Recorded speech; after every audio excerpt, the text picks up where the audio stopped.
Hello, it's Charlene here. Today I'm going to share something very personal, how I broke into banking with zero finance background. No finance degree, no fancy internships, but I made it into the banking industry and even joined one of the most prestigious banks, JP Morgan. In today's video, I will highlight 3 key milestones and I will share a simple step-by-step framework for you and perfect for anyone with little or no finance background. And before that, don't forget to like and subscribe if you want more content like this.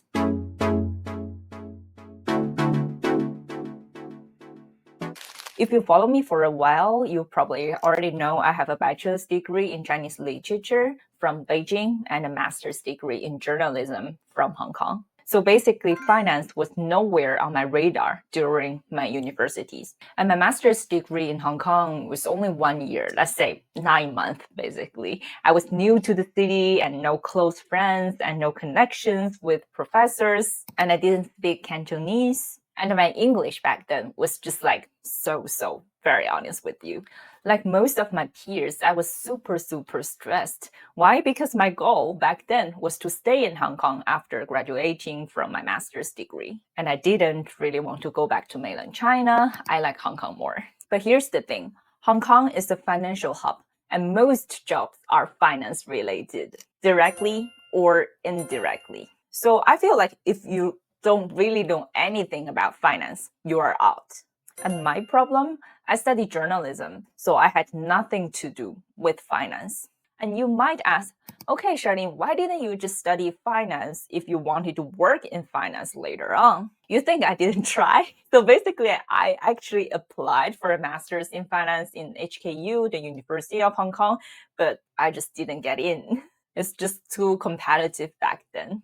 And then that's when I realized if I wanted to stay in Hong Kong, I needed to know finance. But instead of starting from scratch, I looked for an overlap between journalism and finance. So in my second semester, I picked a course. I think it was called Finance and Economics Journalism at the University of Hong Kong. That was a small milestone for me, but it's like changed everything. The course gave me the basics of finance and economics. I learned about the stock market, bond market, interest rates, inflation, and how to cover finance from a journalist perspective. And right after that, I landed an internship as a finance journalist during my master's. So here concludes my first tip for you. Find the overlap. For me, it was finance journalism. For you, it could be different, right? So let's say if you are in a medical field but wanted to work in banking, you can look for investment firms focused on healthcare or pharmaceutical companies. You got expertise that bankers or portfolio managers, they don't have. And you just need to add finance knowledge on top. You get what I mean?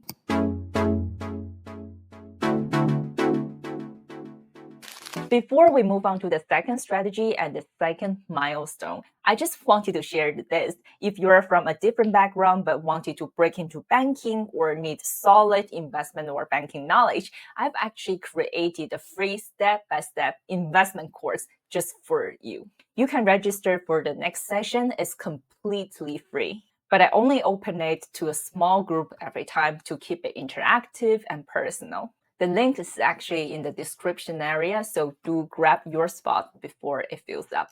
Okay, now let's talk about my second milestone and my second strategy for you. Like I mentioned, during my study in Hong Kong, I landed a finance journalist internship opportunity during my master's degree. It was actually through a referral. I felt really thankful. It was a very small finance media outlet in Hong Kong covering local finance news and local stock market. And honestly, I'm not even sure if the firm still exists today. And my job back then was covering listed companies in Hong Kong. During earnings season, things got really intense. The good thing is I had tons of exposures talking to CEOs, CFOs, CIOs, and some other top executives in the listed companies in Hong Kong.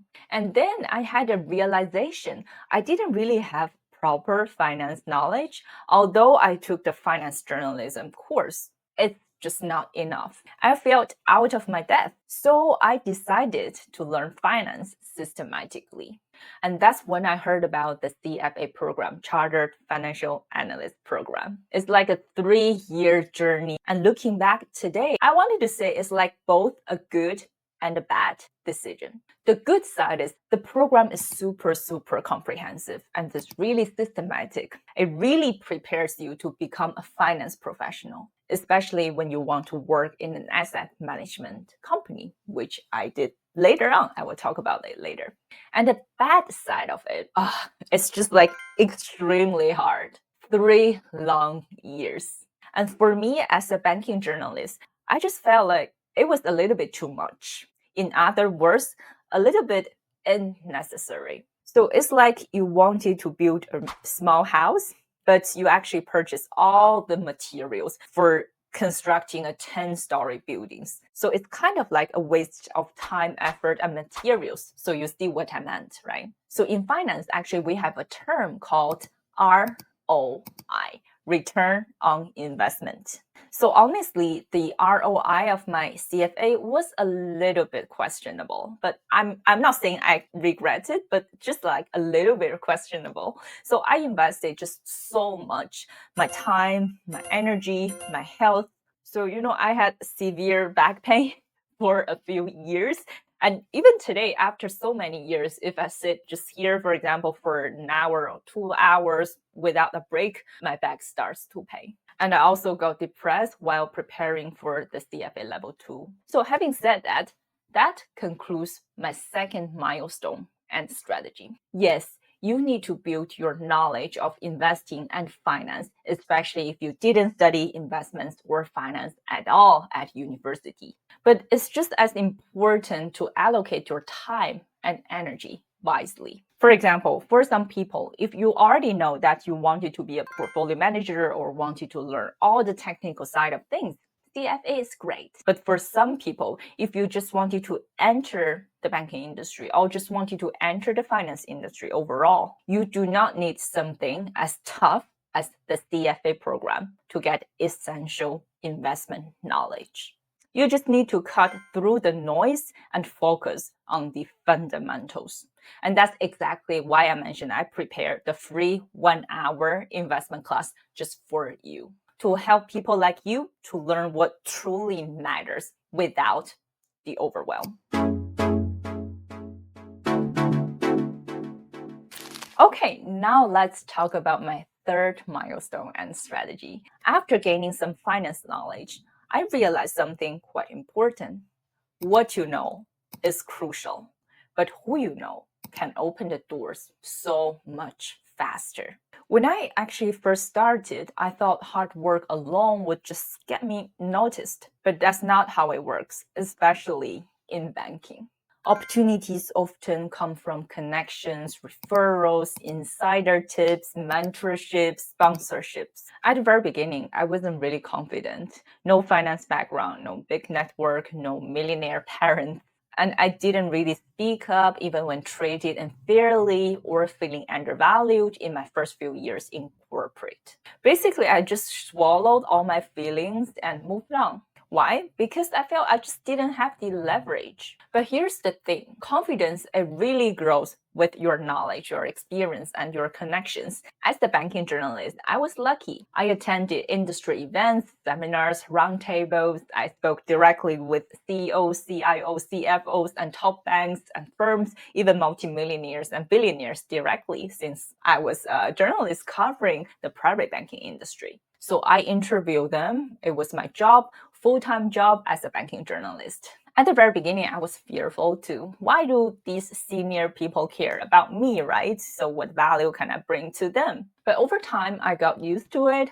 I didn't attend just to learn. I went to meet people. I reached out to them on LinkedIn, connected with professionals, and I asked thoughtful questions and invited some for coffee chats. And here's what I learned. Networking isn't just about collecting business cards. It's good, you have them, but it's more about building genuine relationships. To be honest, I would never go straight to someone and say, oh, can you give me a job or can you be my mentor? Instead, I show interest, asked for advice, and found ways to add value to them. So in my view, networking is always a two-way street, give and take. Don't just send messages like, oh, can you be my mentor? Why would someone say yes if they don't know you? And to be really honest, I get messages like that all the time on LinkedIn. Someone asks me, can I be their mentors today, like some fresh graduates, for example? To be really honest, if you do not get a response, basically it's really not about arrogance. It's just the reality. A friend once told me, oh, don't ask someone to be your mentor if they don't know you at all. It sounds exactly the same, like, hey, can you be my girlfriend? Without, knowing each other, So actually, if you're unsure where to start about mentorship, networking, actually, I got a podcast called How to Find a Mentor for Your Career. So you can check it out later. I'll put the link in the description area of this video. So instead, I focus on value exchange. I ask questions, listen, and look for ways to help them too. For example, I used to help a banker purchase some items for her home on Alibaba. Back then, Taobao was only in Chinese, Alibaba was only in Chinese. I wasn't about saving them like $10 or $20. It's really about you try to offer some value to your potential mentor. It is the gesture.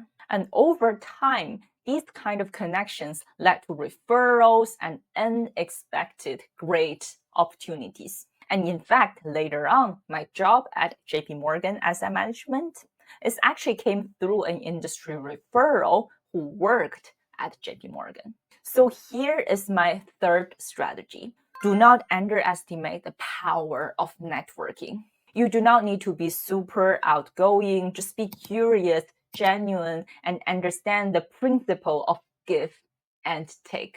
No one owes you anything, but the right connection can change your career. If you like this video, you will love my videos on how to find a mentor for your career and how to get into investment banking in 2025. I interview senior bankers about how they broke into the industry and grow their careers. And also, don't forget to join my free investment workshop this month. I will teach you the essential knowledge you need about banking and investing. It's live, interactive, and there are only a few spots left. Sign up now. I will see you there.